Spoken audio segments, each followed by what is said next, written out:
Hello everyone, I am Andrea Petru and today we are here for the Eco Families project, which aims to educate people and families especially about environmentally sustainable habits. And together with me is Marcos Nicolaou. Marco, if you can introduce yourself with your interesting background, it will be really nice.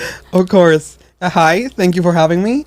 So I'm Marcos, I'm a zoologist, and I've also studied ecology and conservation. And my background is mostly doing field work in different places around the world. I've done field work in Scottish farmlands, in Central America, and most recently in the jungles of the Congo. Yes, really interesting things. It's not something that you hear every day.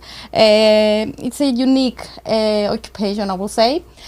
I will start from the jungle because I am really excited about this myself. So you lived in a jungle basically for a year. Yeah, it was a very intense experience living in a very remote area in the jungle in a tent. But I think it taught me a lot. I've learned about the ecosystem, but also seeing the locals there and having myself lived very simply. I've learned a lot about that you don't need a lot to be happy, to be content. You can just live simply and you get those lessons and you bring them back in the busy city and you realize that there's many ways to live and be happy. Overconsumption, I guess, is a huge problem. I heard it a lot from It's something people. You don't see there, but you definitely see it here. There are people like the Bayaka people in the Central Africa. They live so simply from the river, from the forest, a little bit of farming, exchanging things between them. It's not as easy to do in the city, but you can definitely take a lot of lessons from that lifestyle. Yeah, I completely agree. And when we say overconsumption, we may think about things you can take like clothes and toys and this kind of stuff. But for me, and I guess you know more, it's the food as well. And here in the cities, many times we are throwing the food and we don't realize how important it is and the procedure behind it, what we use to actually have this food on our table. So, and you also work in a farm, if I'm not mistaken. So what do you think about this topic, about food and the farming and the agriculture, the procedure of producing our food? So it's good to think about where our food comes from because we tend to be really disconnected. We just find everything at a supermarket. So having worked around different farmlands in Scotland, we worked in farmlands that had some biodiversity measures and tried to do better, and other ones that were very barren and were doing everything according to industrial workflows.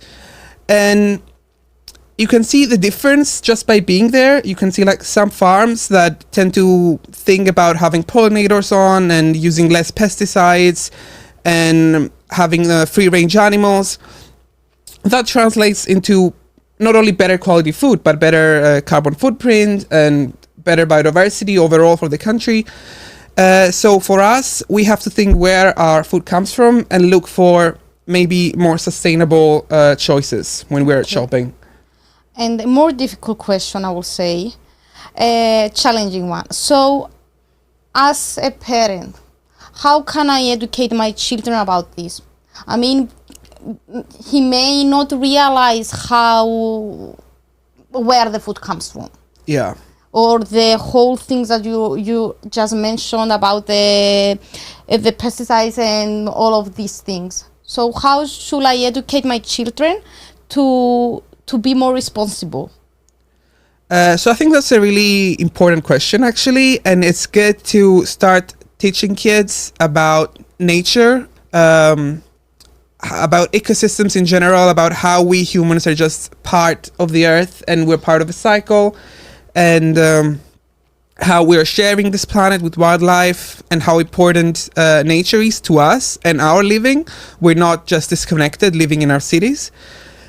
So you start small, obviously, with books or with films, but also just going out in the garden, going out on trips in the countryside, and even in your own garden, you can make it more wildlife friendly. You can plant pollinator flowers, you can put out bird feeders, and you can teach them about local wildlife, and then how that will translate into better practices from everyone if we respected that wildlife.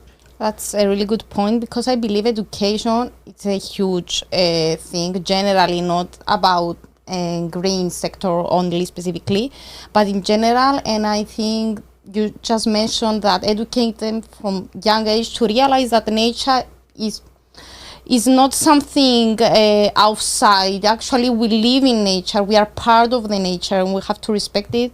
Yes, I completely agree with you.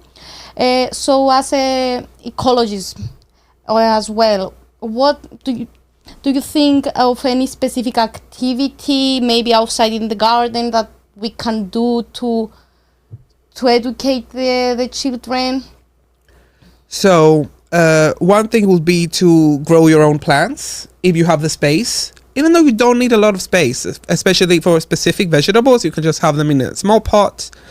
And then for the kids, it can be exciting to watch something grow and then harvesting it and eating it. Some things are very easy, like bell peppers.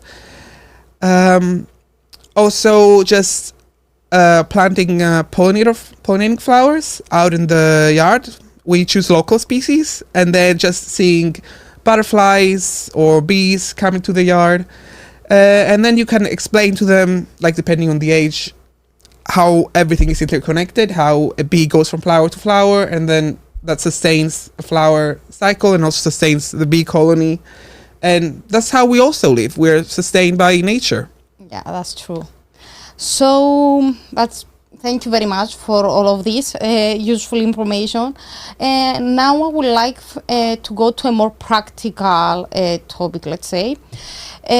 Do you have any specific recommendations that a family can do to actually adopt more sustainable habits, like I don't know, reduce single-use plastics? It's a thing, or recycling, it's another thing. Do you have any examples that you may want to share with us? Yeah, so you mentioned it's important to reduce plastic. So when we're buying things, we should avoid excessive packaging. But also we should buy local things. We have really nice farmer markets here in Cyprus. So you should look where the nearest farmer's market is near you and when it is, because they're not every day. And also, other than buying local, a lot of things we don't produce here in Cyprus, but it's good to look at the labels. Especially if you have the money, you should look for organic and ecological labels, because that tells you that the products have been grown sustainably with respect to wildlife, without using excessive pesticides, without huge carbon footprints, especially for things that come from tropical areas like coffee, cocoa, palm oil, stuff like that. That's good points, actually. Thank you very, very much. Thank you, Marco. So just to round up and close it, any additional thing that you would like to say to families who are trying, actually, not only to the children, but also the parents, because it's both sides that they need to be educated, that you would like to share with them as an expertise to the field?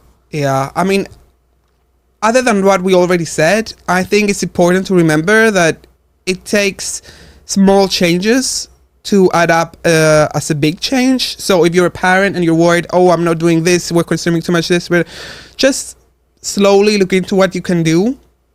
And then we don't need like 1 million people doing it perfectly and going vegan and using zero plastic and having a perfect comfort farming. We actually need billions of people doing it imperfectly and having these small changes and being more educated on these matters and just trying a little bit here, a little bit there. And that's what you should instill in your child as well, that you should try a little bit, as much as you can, to do all these things that we mentioned. I like that a lot. I mean, it was brilliant. Small changes for a big impact, exactly. Exactly. That's a really nice and valid, strong point for the ending. So thank you very much. Thank you, Marco. Thank you so much for having me. Glad to be here.